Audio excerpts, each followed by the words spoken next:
host of Once Upon a Crime. This week, we'll look at a phenomenon that occurred in the 1970s, what has been called the golden age of serial killers. In the last episode, I began the story about the co-ed killer, Ed Kemper. We'll pick up the story from there.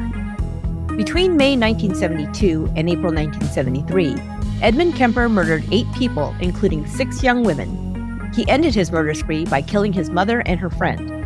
4 days later, he turned himself into the police and confessed to all 8 murders.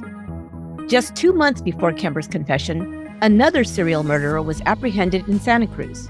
Herbert Mullin, like Kemper, had gone on a killing spree in 1972 and 1973, also in the same small beach community of Santa Cruz, California. His last victim was shot in broad daylight in front of witnesses. Mullin was quickly found and arrested.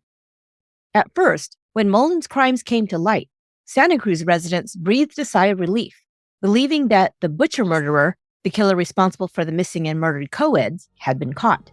After Ed Kemper's arrest, he began leading investigators to the dismembered remains of his victims in the hills and beaches of Santa Cruz.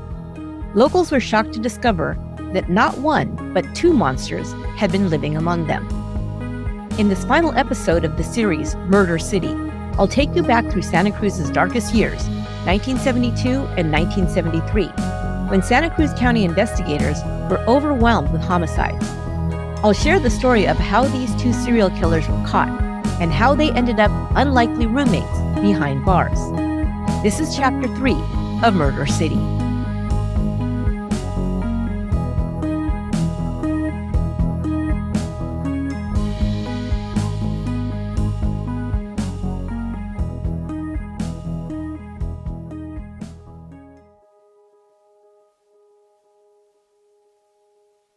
This is Esther, host of Once Upon a Crime. Here at Once Upon a Crime, we strive to give you details about the true crime cases we cover that you won't hear anywhere else. I dive deep into the backstories of victims and perpetrators and shed light on little-known details about even the more infamous cases. That said, I can't always fit all the fascinating info I gather in every episode. If you want the details I had to leave on the cutting room floor, I invite you to join me on Patreon. As a Patreon member, you will have access to my case notes, bonus episodes where I share the rest of the story that I had to leave out of the regular episodes. In addition, as a new member, if you purchase an annual membership, I will gift you a case file with my outlines, notes, photos, and other collected resources straight from my desk to you. You will also receive this gift if you are a monthly member and switch to an annual membership. Currently, you'll receive the case file from my Murder City series, which includes more details and my notes, providing you with an inside look at the creative process behind each episode. I've never before shared the secret sauce of Once Upon a Crime. With an annual Patreon membership, you'll not only learn more about the cases, but also more about the creator, me. May God have mercy on your soul. Join Once Upon a Crime on Patreon for even more true crime stories, videos, and special perks. For insiders only. Go to patreon.com/onceuponacrime to find out more and join. I ended last week with Kemper's arrest and indictment on 8 charges of first-degree murder. He would later enter a plea of not guilty by reason of insanity, and his trial would begin in October 1973. I need to jump back a little in the timeline. Since Mullin and Kemper's crimes overlapped, we'll return to Kemper later in the episode. Herbert William Mullin was born on April 18, 1947 in Salinas, California, a small agricultural community in the Central Valley. Later in life, Mullin would fixate on his birth date, believing it was significant to his life's mission. Herbert was the youngest child of Martin William Mullin, a former Marine drill sergeant and World War II veteran, and Jean Mullin. He had an older sister named Pat. The Mullins were devout Catholics, and Herb was described as deeply religious as a boy. Herb's father, Bill, was said to be strict but not abusive. He wasn't a big man. He was of short stature like his son. Herb would stand at a little over 5'6" tall as an adult. But he was muscular and liked to act like a tough guy, according to some. Bill taught his son to box and wrestle. Herb recalled that his wrestling matches with his father began when he was just a tyke. He also recalls hating the experience, feeling it was akin to bullying by his father. On the other hand, his mother Jean coddled him. One family member describes how Jean advocated for her son, often undermining him with his father in the process. In his opinion, this led to the boy's lack of respect and animosity towards his dad. Perhaps Jean babied her son because his first hours and days after birth were marked by illness and isolation. The baby was not released to his mother immediately after birth, which is crucial for mother-child bonding. Newborn Herbert fell ill with a bout of diarrhea that was affecting babies in the nursery at that time. One theory I've considered in Mullin's story is that missing out on those first days of human bonding may have caused mental and emotional development delays. Perhaps this became a catalyst for his later mental issues, but of course, this is just my theory. Otherwise, Herbert had all the advantages a child could hope for: 2 loving parents, a stable home life, and the security of an upper-middle-class family life. The family moved to San Francisco when Herb was 5, where his father worked in the post office. He and his sister Pat attended a private Catholic school. He played team sports, joined the Boy Scouts, and did everything typical middle-class kids did in the 1950s. His peers described him as a straight shooter and possessing a more serious nature. Mullin was a student at Reardon High in San Francisco, a brand new public high school in their neighborhood. By the age of 15, he began abusing alcohol. In 1962, when he was 16, Mullin's father was transferred to Santa Cruz County. The family moved to Felton, a small, quaint town among the Redwoods, which is the next town over from Santa Cruz. There he attended San Lorenzo Valley High, joined the football team, and earned good grades. His classmates voted him most likely to succeed in their senior class. Also in his senior year, Mullin began dating a girl named Loretta. They were together off and on until he was 21 years old. At the age of 17, Mullin and his friends were pulled over for driving under the influence. They were arrested and charged with underage possession of alcohol, breaking curfew, and having an open container of alcohol inside a vehicle. They received a slap on the wrist, but the charge remained on Mullin's record. One of the boys in the car was Dean Richardson.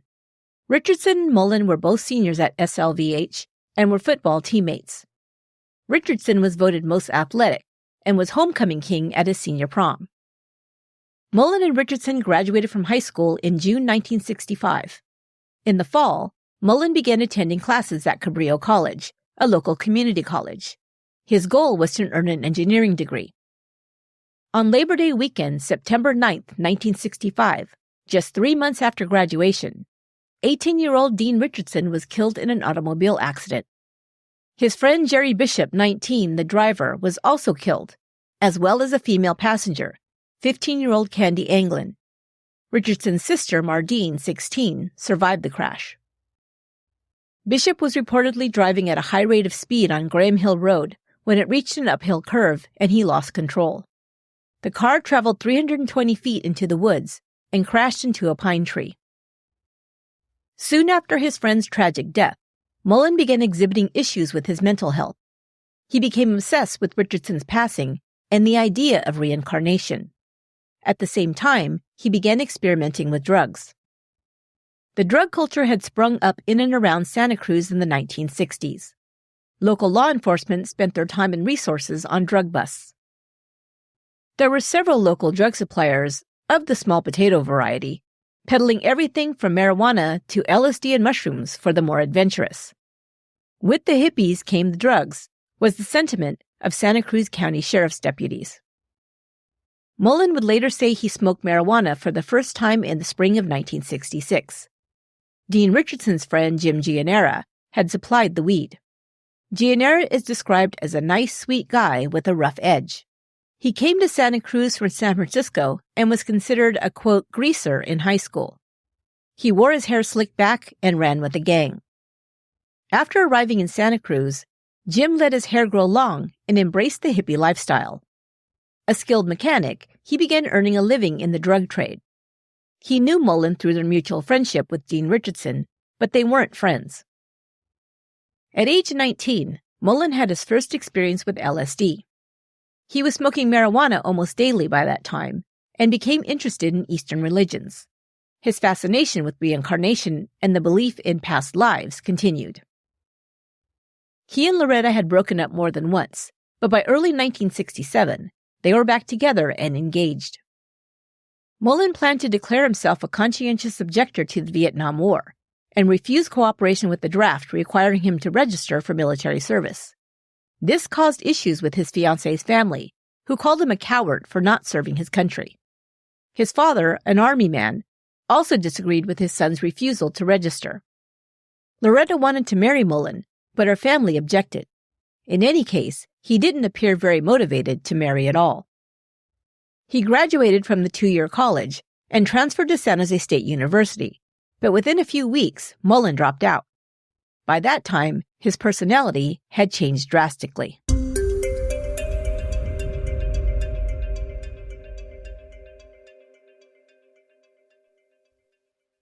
Herbert Mullin had been voted most likely to succeed in his high school class. He was smart, a serious student, and athletic. But by the end of 1967, he had quit college, smoked marijuana daily, and moved into a trailer on his sister and brother-in-law's Christmas tree lot, where he was also employed.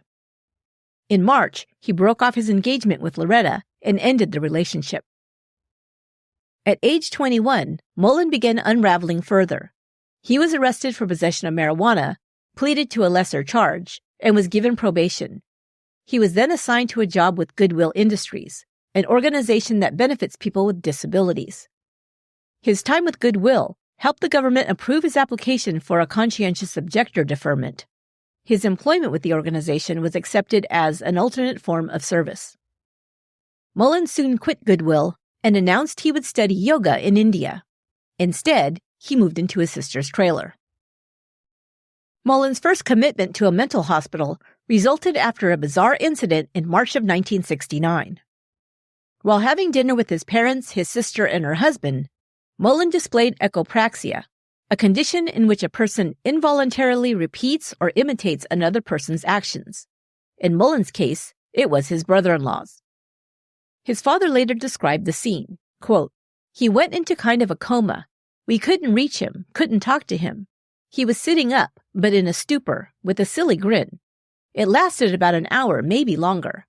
When we were finally able to get through to him, we sent him to bed." End quote. The next day, on the advice of their priest, Mullin's parents took him to the Mendocino State Hospital. Mullin voluntarily admitted himself for psychiatric care. He remained in the hospital for 6 weeks. After testing and evaluation, he was diagnosed with, quote, schizophrenic reaction, chronic, undifferentiated type, secondary to drug abuse, manifested by distortion of association and affect, hallucinations, generalized deterioration of his way of life, impairment, severe. On May 9th, against the advice of his doctors, Mullin checked himself out of the hospital and relocated to Lake Tahoe with another patient. They shared an apartment, and Mullin found employment as a dishwasher. By the end of the summer, Mullin returned to Santa Cruz. In the fall, he began treatment at the Community Drug Abuse Prevention Center in Santa Cruz, a Christian-based drug treatment program. When he was there, Edmund Kemper's sister Ellen and her husband were employed by the program. Later, when asked, she recalled Mullin was a client, but said she hadn't met him. The pastor who ran the program remembered Mullin as, quote, one of those minds that LSD had eaten up, end quote. Mullin would show up drunk to group sessions and was often high. He took large doses of LSD, according to one of his dealers, who said he'd watched Mullin take 10 tabs of acid in a short time. Mullin reported to his former supervisor at Goodwill that he was hearing voices. He was being treated as an outpatient at Santa Cruz County Mental Health at the time. After reporting these hallucinations, he was admitted to the psychiatric ward at San Luis Obispo County General Hospital. Mullin's hospital records state, quote, as a result of a mental disorder, he is a danger to others, a danger to himself, and gravely disabled. He was treated for 8 weeks before being released. Mullin was told to continue outpatient treatment in Santa Cruz, but only kept his appointments sporadically. He also didn't properly take the medication he was prescribed at SLO County Hospital. Mullin supported himself with government assistance checks. He moved out of his parents' home and into a motel. He attempted to join a local commune, but his behavior got him kicked out. He traveled to Hawaii with the friend he met in the commune. However, once there, his friend ditched him due to his bizarre behavior. Mullin had a mental breakdown and admitted himself into a mental health facility on the island. He was diagnosed with schizoaffective disorder, a condition that combines symptoms of schizophrenia with a mood disorder. In July 1970, he was released and flew home. Within a month, Mullin was arrested again in Santa Cruz for being under the influence and for possession of drugs. He was once again committed to a county psych ward. The charges were dropped the following month, and he was released. Mullin moved to San Francisco, where he lived as a transient and abused drugs more heavily. He was arrested for public intoxication. Mullin began spending his days in the San Francisco Public Library. He read everything he could find about reincarnation, natural disasters, and historical figures. He learned about the 1906 earthquake and discovered it had occurred on April 18th, his birthday. He also believed it wasn't a coincidence that Albert Einstein died on April 18th. One of Mullin's favorite books was The Agony and the Ecstasy, a biographical novel about the artist Michelangelo. One portion of the book became a fixation for Mullin. It described how Michelangelo studied human cadavers to improve his art. He dissected dead bodies secretly at the Church of San Spirito in Florence, Italy, sketching the muscles and bones that would aid him in sculpting lifelike human figures, such as his masterpieces La Pieta and the David. In September 1972, Mullin left San Francisco and returned to Santa Cruz. Just a month earlier, the skull of one of Edmund Kemper's victims was found in the Santa Cruz Mountains.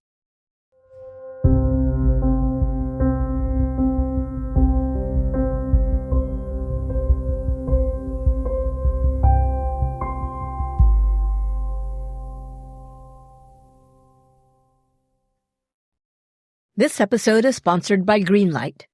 When a new year begins, it's a good time to set new goals for yourself and your family. Reflecting on 2024 and identifying new habits, skills, and improvements we want to make in 2025 is a great way to start.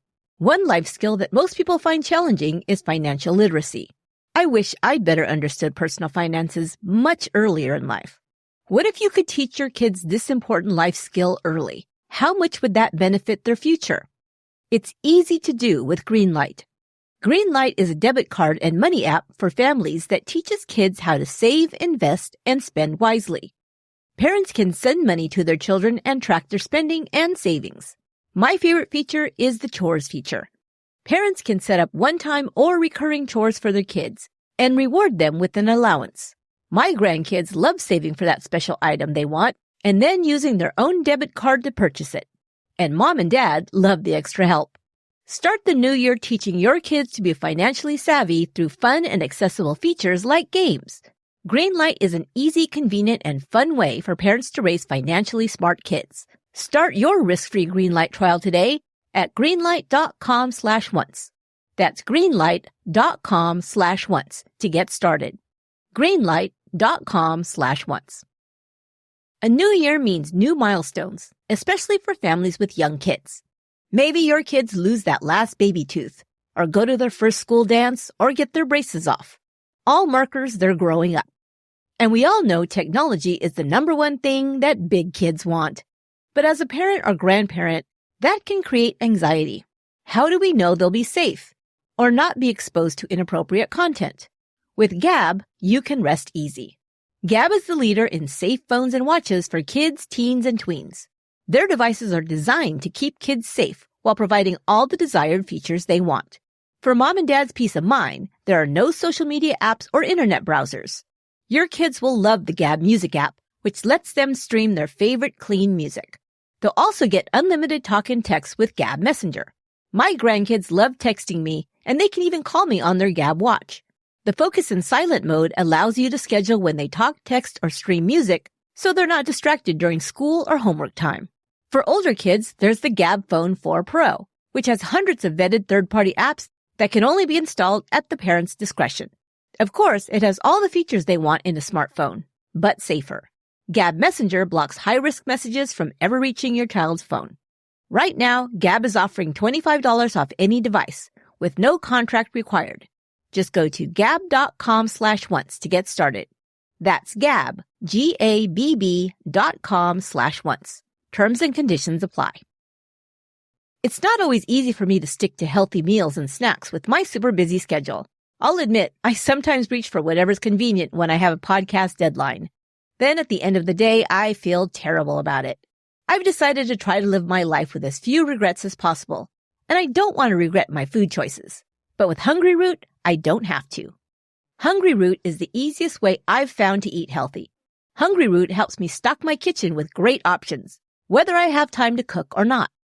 Hungryroot delivers healthy heat and eat meals, meal kits with easy quick recipes, and grocery items including snacks and pantry items. It's my one-stop shop for healthy eating. It's also easy to shop, plan, and cook meals so I'm covered for the whole week. Meal planning has always been so time-consuming, but not with Hungryroot. Just tell them about your goals and preferences, and Hungryroot fills your cart with personalized recommendations that become more intuitive every week as it learns what you love and what you don't. I was stoked this week because I need snacks while writing my scripts. They're a must. I got my Hungryroot delivery, and I had low-carb, low-sugar, high-protein snacks like chocolate donuts, crispy chips, and cereal bites, and I didn't have to feel guilty afterward. You're going to love Hungryroot as much as I do. Take advantage of this exclusive offer. For a limited time, get 40% off your first box, plus get a free item in every box for life. Go to hungryroot.com/once and use code ONCE. That's hungryroot.com/once, code ONCE, to get 40% off your first box and a free item of your choice for life. hungryroot.com/once, code ONCE. When I started the podcast, I was excited about creating true crime stories to share each week. I couldn't wait to dig in and research a new story, craft a narrative, and record an episode. I was thrilled when Once Upon a Crime became a success and allowed me to go full-time as a content creator. I wasn't thrilled about the time it spent running the business side of the podcast. If you're a small business owner, I'm sure you know what I mean. If you have employees, you may feel like you're spending more time managing your HR paperwork than managing your people, which can affect your team and your profits. BambooHR is the HR tool that will streamline your process and free up your time to focus on what you do best. BambooHR simplifies everything you need to keep your business running smoothly on track. Payroll, time tracking, benefits, performance reviews, you name it. Hours you may have spent on paperwork are reduced to minutes with BambooHR. To get started, it takes only a couple of minutes to check out their free demo to see all the platform can do. Plus, BambooHR prides itself on being super easy to use, easy to learn, and easy to implement. Are you ready to see what BambooHR can do for your efficiency? Do what I did and get the free demo at bamboohr.com/free demo. Get back to doing what you actually love in HR. Go to bamboohr.com/free demo. That's bamboohr.com/free demo. Mullin had been hospitalized and diagnosed with serious mental illnesses repeatedly for several years. By 1972, he was no longer taking hallucinogenic drugs, but the damage had been done. Perhaps his mental illness was something inherent in his brain chemistry from a young age, but the hard drugs he'd consumed had very likely exacerbated his condition. Mullin heard voices telling him that another major earthquake, like the catastrophic 1906 quake in San Francisco, was imminent unless he acted to stop it. He'd been born on an auspicious day, which he believed gave him a special mandate from God. He began listening to the voice of God telling him to kill. According to Mullin's delusional beliefs, he was to provide human sacrifices to save humanity from a large natural disaster. Taking one life to save many is what Mullin believed was his life's purpose. Later, the voices that commanded Mullin to kill belonged to not just God, but also his parents, strangers, and even the victims themselves. He began referring to these commands as die songs.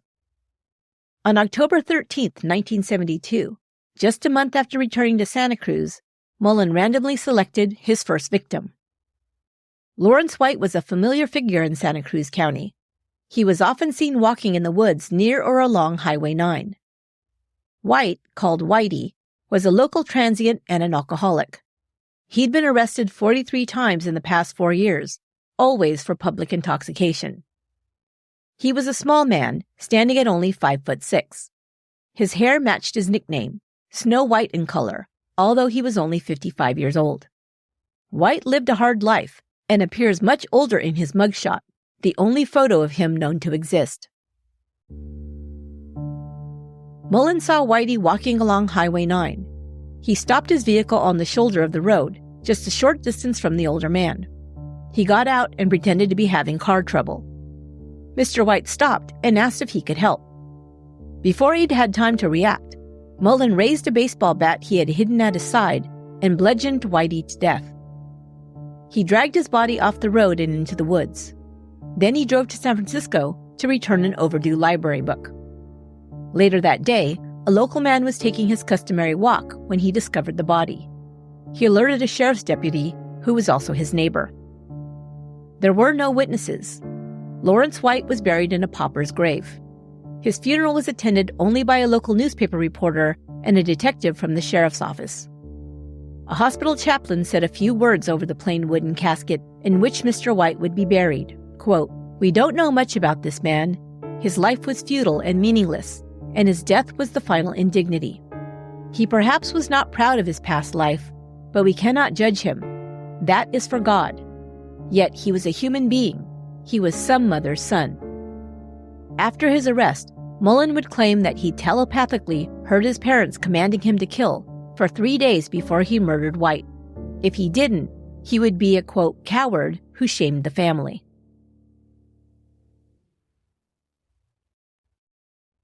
Less than 2 weeks later, Mullin had the urge to kill again. 24-year-old Mary Guilfoyle hadn't had the easiest childhood. Born in Buffalo, New York, her mother died when she was 5 years old. Mary, called Honey, had wavy brown hair and green eyes, and often a big, broad smile. She was a loving sister to her younger brother, Kirk, who had become a concert pianist. Mary was considered brilliant and academically gifted, while her brother was musically gifted. She had been born with a heart condition and was one of the first to have open heart surgery, performed in the early 1950s. According to a family member, her father remarried, and her stepmother was jealous of Mary. Perhaps it was one of those silly things where she, quote, looked too much like her mother, her husband's dead wife. So petty. But I digress. Whatever the reason, Mary felt unwelcome in her stepmother's home and was sent to live with relatives in Texas. She returned to her family briefly and entered college at the University of Buffalo. Before long, she left her father's home to live with her grandmother.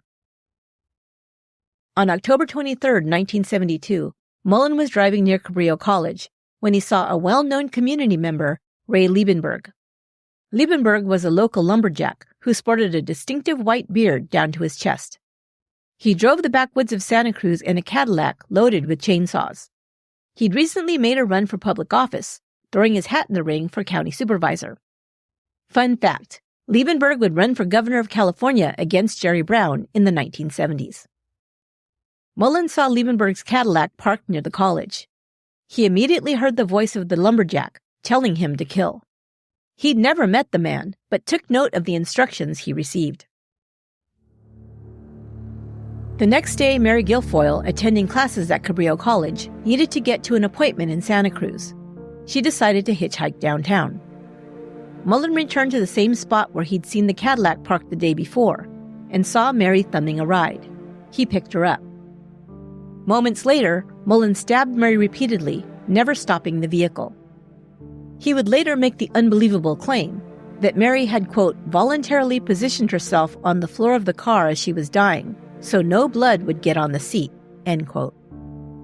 He drove her body into the woods, about a half a mile from his parents' home, and disposed of it.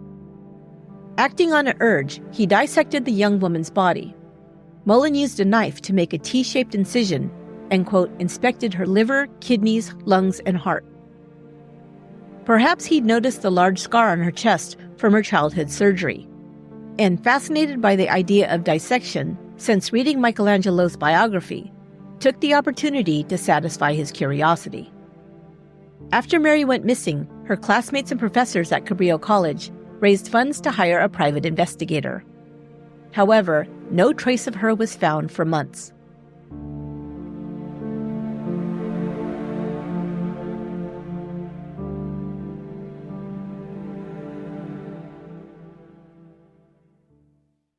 Los Gatos, California is a town in Santa Clara County. It is located between the city of San Jose, where I live, and Santa Cruz. Here, we'd call Los Gatos down the hill from Santa Cruz, although the upper part of Los Gatos is in the mountains and begins the climb up and over the Los Gatos-Santa Cruz Mountains to the coast. St. Mary's Catholic Church is located just a block away from the exit of Highway 17 into Los Gatos. On November 2nd, All Souls Day, Father Henri Tomé was in the rectory dining room eating lunch with another priest, Father Richard Howley, when the doorbell rang. A man at the door asked if a priest was available to hear his confession. Father Howley was on duty that day to hear confessions, but as he had not yet finished his lunch, Father Tomé volunteered to take his place. Tomé, of Italian descent, was born in Marseille, France in 1908. Like Mary Guilfoyle, Tomé had also lost his mother as a young child. At age 5, his father placed him in an orphanage when he went off to serve during World War I. He was killed in battle shortly after. Tomé entered the priesthood in 1933. As a priest, he was called to serve the war effort as a hospital corpsman during World War II. Following World War II, Tomé established 2 orphanages for children whose parents had been killed during the war. In 1962, Father Tomé sought asylum in the United States after his outspoken opposition to France's involvement in the war threatened his life. In 1964, he was assigned to St. Mary's Parish in Los Gatos. He'd been a priest in Los Gatos for 10 years when Herbert Mullin asked him to hear his confession on November 2, 1972.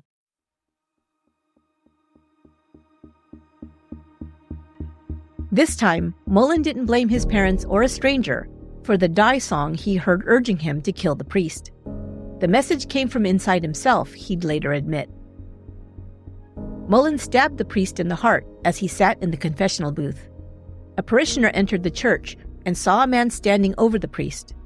The attacker was dressed all in black. She saw the man raise his arm and bring it down on the priest. He then kicked Father Tomé. She ran to get help. Tomé had received 4 stab wounds, 3 to the back, 1 to the back of the head, and a fatal wound to the chest that punctured his heart. The wound to his heart would have caused Tomé to bleed out quickly.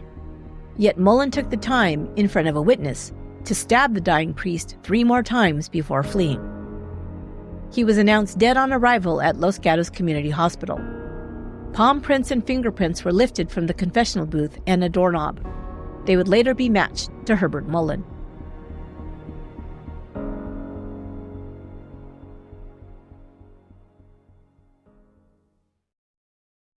Herbert Mullin murdered 3 people within 3 weeks. His killing spree was put on hold through the holidays. Thanksgiving, Christmas, and the New Year passed without another murder. But his hiatus wouldn't last long. He had a personal score to settle, which would claim the lives of 5 more victims by the end of January 1973. Soon after New Year's Day, on January 7th, Edmund Kemper murdered 18-year-old Cindy Schall, his 4th victim in less than 10 months. On January 25th, Mullin went looking for his former high school classmate and later drug supplier Jim Gianera.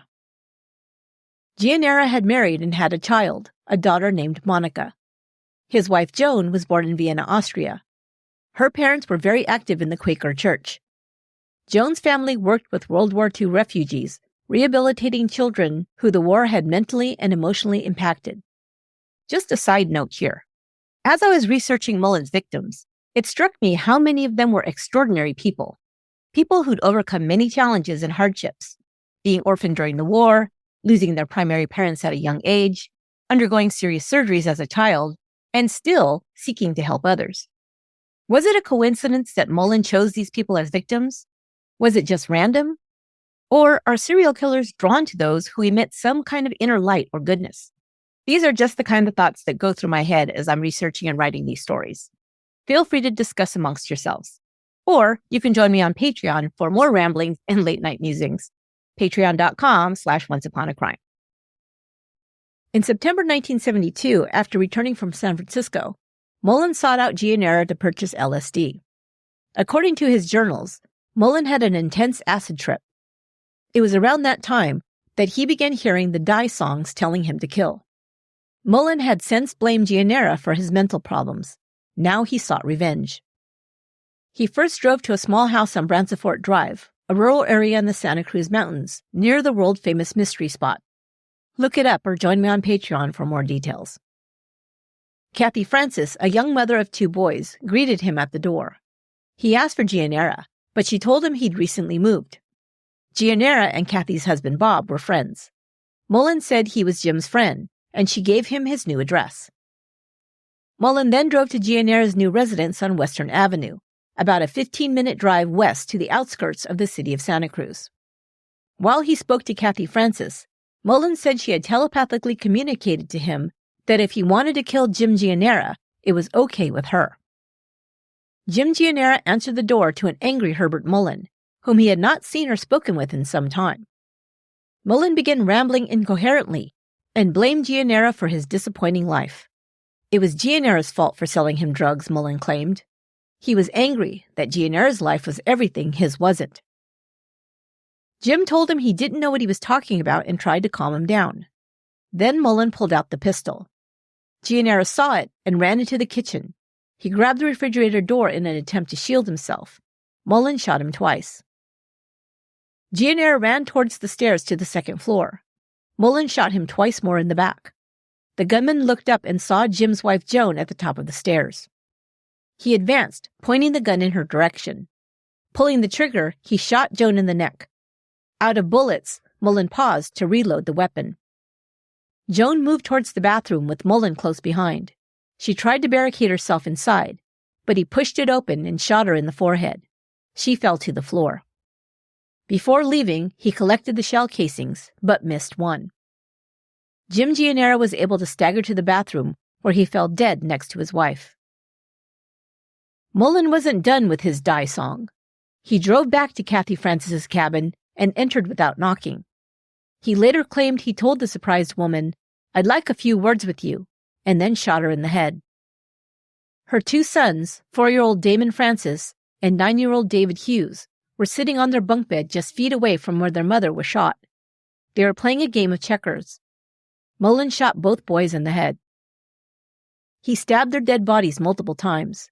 He'd also stabbed Joan Giannera once in the back. Kathy's husband Bob Francis was out of town. There was no phone at their house, so Bob called a neighbor to get a message to his wife. The neighbor found her and the boys dead at about 10 p.m. and called the police. Thankfully, Jim and Joan Giannera's toddler daughter was with their babysitter that day. When it got late and Joan didn't pick up the child, the babysitter grew worried. At 1 a.m., she drove to the house and discovered the bodies. Investigators at first didn't tie the 2 murders together. Then they learned of the connection between Kathy's husband Bob and Jim Giannera. At the Giannera home, they discovered a button on the floor that appeared to have been pulled off during a struggle. They also collected the shell casing that had been left behind. Kathy Francis's neighbor recalled seeing a man in front of her home that morning.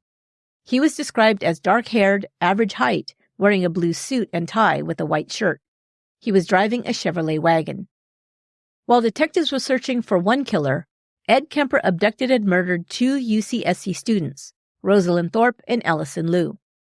A week later, remains of a dismembered female were discovered. The killer was dubbed the Butcher Killer by the media. 5 days after Kemper committed the double murder, Herbert Mullin encountered 4 teens camping in a remote area outside of Henry Cowell State Park in Santa Cruz. The following day, he returned to claim his next victims.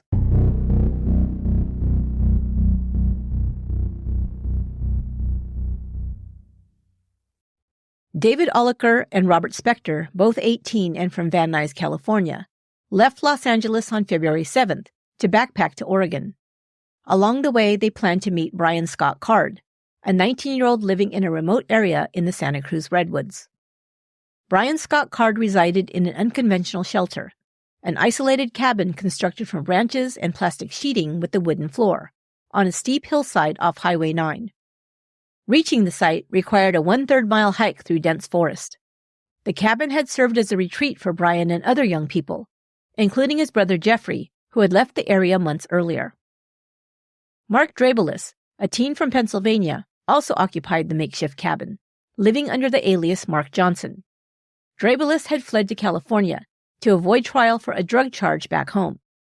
The group came together in the secluded cabin, unaware of the danger lurking nearby. On February 10, 1973, Mullin approached the campsite, armed with a .22 caliber pistol. The cabin, a mere half-mile from Mullin's home, was well within the familiar terrain of the killer. He entered through a narrow tunnel leading to the elevated wooden floor, trapping the 4 young men inside. He confronted the group, claiming that they were trespassing. However, the young men did not take his accusations seriously, sensing he was not a park ranger. Seconds later, Mullin raised his weapon and began firing. Trapped in the confined space, the victims had little chance to escape or defend themselves. He shot each of them in the head, methodically ending their lives. Evidence later revealed defensive wounds on 2 of the victims, indicating that they had tried to shield themselves from the attack. After murdering the 4 teens, Mullin took a .22 caliber rifle from the cabin and rummaged through the victims' wallets, collecting about $20 in cash. The grim discovery was made by Brian's brother, Jeffrey, who hiked to the cabin and stumbled upon the bodies of his brother and the 3 other teens. The same day the boys' bodies were found, the body of Mary Guilfoyle, missing since October 24th, was discovered in Bonnie Doon. Herbert Mullin's killing spree would finally come to an end after one last brazen murder committed in broad daylight. 72-year-old Fred Abbey Perez was a lifelong resident of Santa Cruz. His murder would shock and sadden the community. Born on March 10, 1900, Fred Perez's family roots in the Santa Cruz area can be traced back to 1796. He began working at age 12, driving a horse and buggy to sell fish from the local wharf. Following in his ancestors' footsteps, who were all fishermen, he joined the trade at the age of 14. In 1923, Fred Perez married Margaret Soper of Santa Cruz.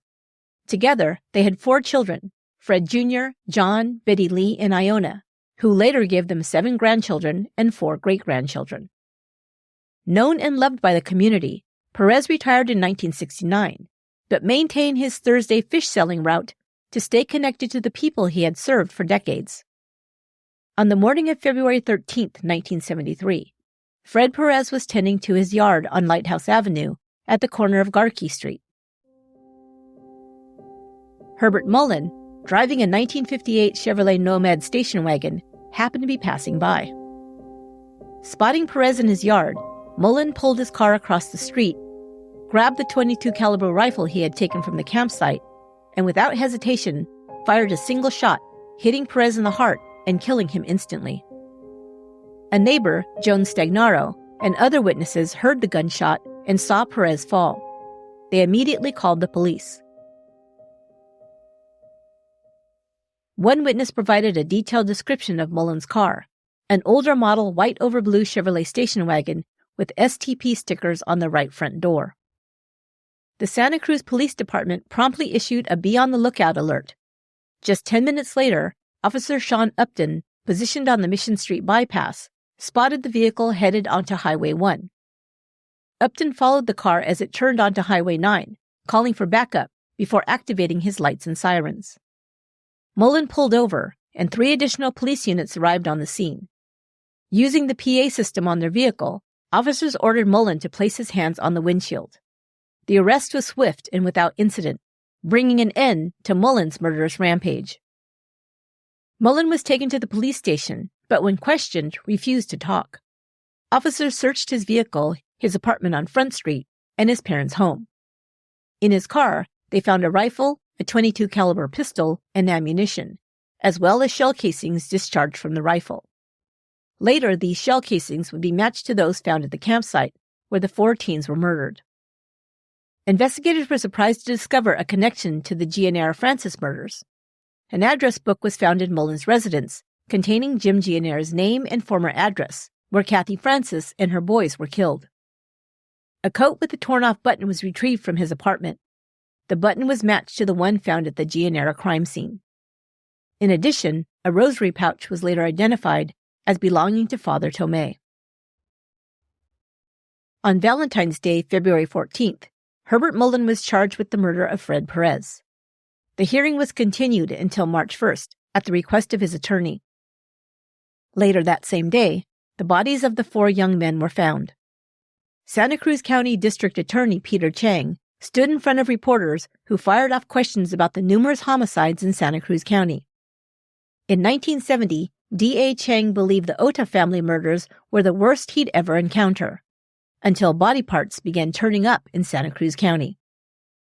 San Francisco Examiner reporter Don West posed a question to Chang, quote, "Would you say that Santa Cruz is the murder capital of the world?" Chang responded wearily, "Right now, we must be the murder capital."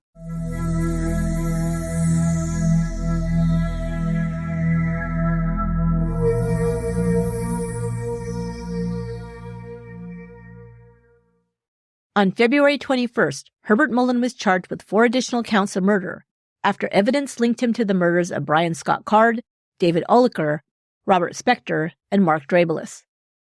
Having been already charged with 6 counts of murder for the killing of Fred Perez, Joan and Jim Gianera, Kathy Francis and her 2 children, this brought the total to 10 victims. Mullin was transferred from Santa Cruz to the San Mateo County Jail for his safety. While he was awaiting trial, Ed Kemper took the lives of his mother and her friend and turned himself into the police. Over the following days, Kemper led investigators on a murder tour, pointing out dump sites where they'd find the remains of 6 more victims. While his attorneys were crafting a not guilty by reason of insanity defense, Kemper attempted suicide. He was moved to the San Mateo County Jail, where his safety could be monitored on cameras 24 hours a day. He was placed in a cell adjacent to Herbert Mullin. Kemper wanted to add 1 more victim to his body count, Herbert Mullin. He had no respect for Mullin and said that Mullin, quote, blew it, started blowing families away, little kids, women, children, sneaking around. I wasn't sneaking around, Kemper boasted. I was right in front of the cops, right in front of their noses. I was defeating society. I was swashbuckling. But it appeared that Kemper's real animosity towards Mullin was because he was getting more press and attention from the cops. He called Mullin a muffin, saying, quote, "Now he's out there being an asshole, being cute, making headlines. I'd love to strangle him. I'm a murderer already, right? Wouldn't it hit the headlines to take care of one of your cases?" he proposed to the prosecutor. "Then you'd have to work on mine." While Kemper couldn't stop yapping about all the details of his murders to the authorities, Mullin refused to speak to them. He invoked his right to remain silent and did so.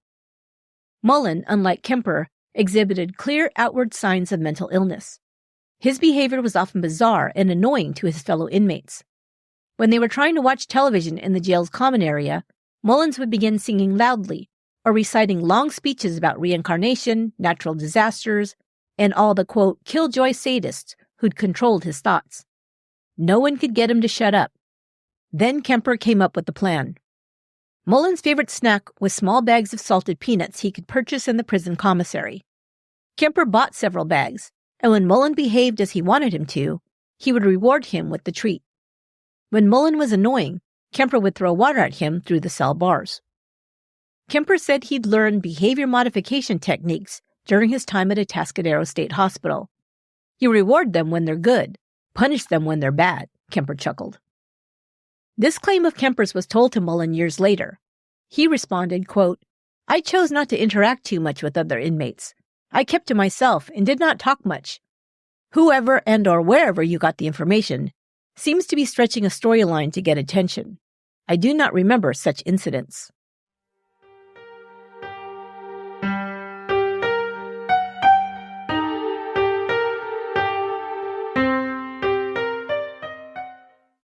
Herbert Mullin's trial began in late July 1973.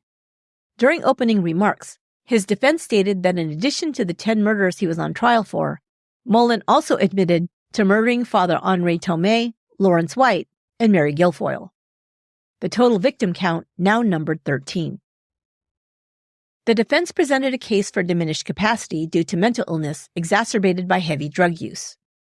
However, at the time of his arrest, Mullin's blood screen showed no traces of alcohol or drugs in his system. Mullin's attorneys put psychiatrist Dr. Donald Lund on the stand, who had interviewed the accused for over 100 hours. He concurred with Mullin's prior diagnoses of paranoid schizophrenia, describing his history of delusional thoughts and auditory hallucinations. Dr. Lund explained Mullin's belief that a minor natural disaster would prevent a major natural disaster. Minor natural disasters in Mullin's mind were murders or suicides of individuals. The defense put Mullin on the stand to illustrate his delusional thought process. However, this strategy backfired when the jury heard the defendant place the responsibility for his crimes on everything and anyone other than himself. Mullin said he was compelled to kill to prevent earthquakes because his family members had conspired against him and forced him to commit murder. He described his father as a killjoy sadist who'd goaded him toward killing. He blamed his mother and sister, who raised him to be, quote, naive, immature, and gullible. Because they'd not allowed him to grow up, Mullin said he had no autonomy to refuse these telepathic messages. The prosecutor agreed with the defense that Herbert Mullin had a mental illness, but they argued that his actions proved he was legally sane and therefore should be held responsible for his crimes to the full extent of the law. They portrayed Mullin as a cold-blooded killer who knew right from wrong.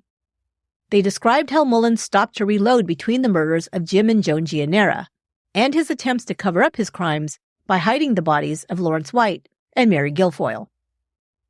On August 19, 1973, Herbert Mullin was convicted of 10 counts of murder and sentenced to life in prison. He was found guilty of first-degree murder for Jim Gianera and Kathy Francis's slayings and guilty of second-degree murder in the others. His sentences were to run consecutively. Mullin was transferred to Mule Creek State Prison in Ione, California. In December, he was found competent to stand trial in Santa Clara County for the murder of Father Henri Tomei. Upon receiving the judge's ruling, Mullin's attorney changed his plea from not guilty by reason of insanity to guilty of second-degree murder, and 5 years were added to his sentence. In October 1973, Edmund Kemper's trial began. Because he'd confessed to all 8 murders, the trial was held to determine whether he would be found guilty or not guilty by reason of insanity. His trial lasted 3 weeks. His taped confession was played for the jury, in which he described in detail stabbing, shooting, dismembering, beheading, and performing necrophilia on his victims. Kemper asked to be excused from the courtroom as the audio was played, but the judge denied his request. The case went to the jury on November 7th. The following day, they returned with their verdict.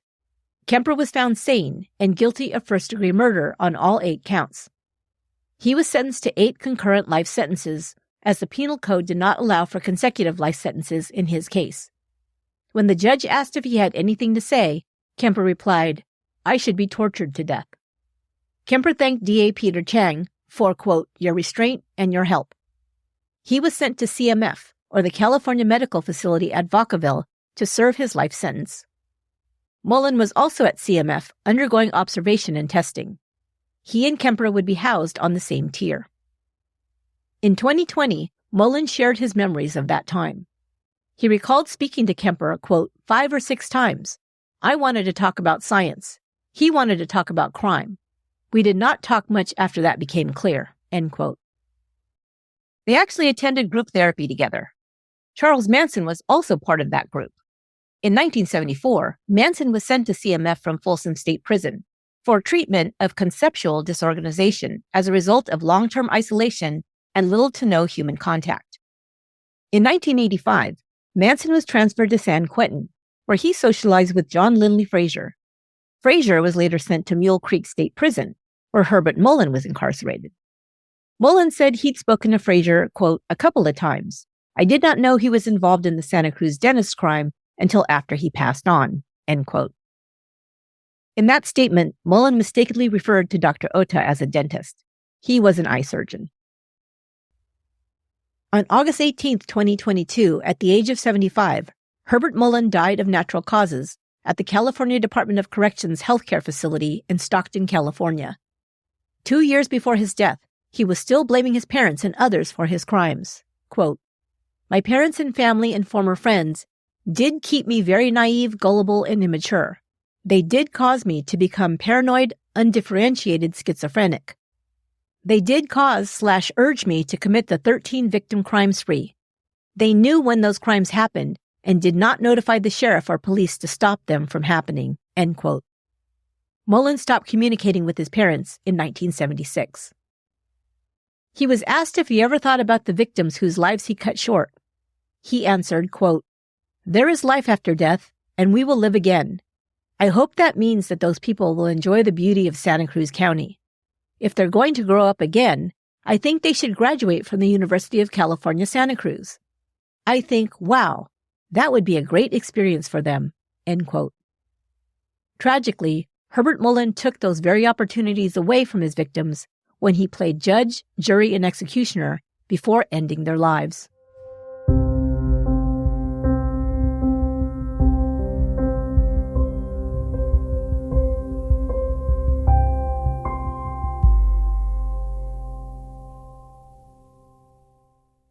Kemper has remained at CMF in Vacaville and has been called a model prisoner. He began working with the Blind Project in 1977 as a volunteer recording books on tape for the sight impaired. He also took up ceramics and won awards for his pottery in a statewide prison art competition in 1982. Kemper now claims he's a Christian who, quote, "learned to live with myself and with God." In 2015, he suffered a stroke and was declared medically disabled. He has been denied parole multiple times, the last time in 2024. He will not be eligible for consideration again until 2031. Recently, it was reported that Kemper is in poor health due to diabetes and coronary heart disease and confined to a wheelchair. A psychiatric evaluation conducted in 2024 classified him as high risk to reoffend. Kemper is now 76 years old.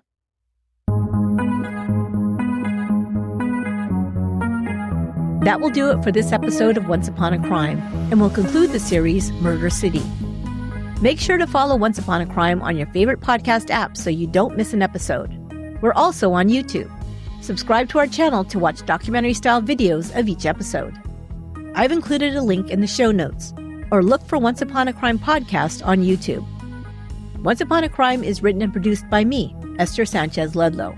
My executive producer is Lorena Garcia, and additional research for this episode was provided by Emma Battaglia. Until next time, be good to one another.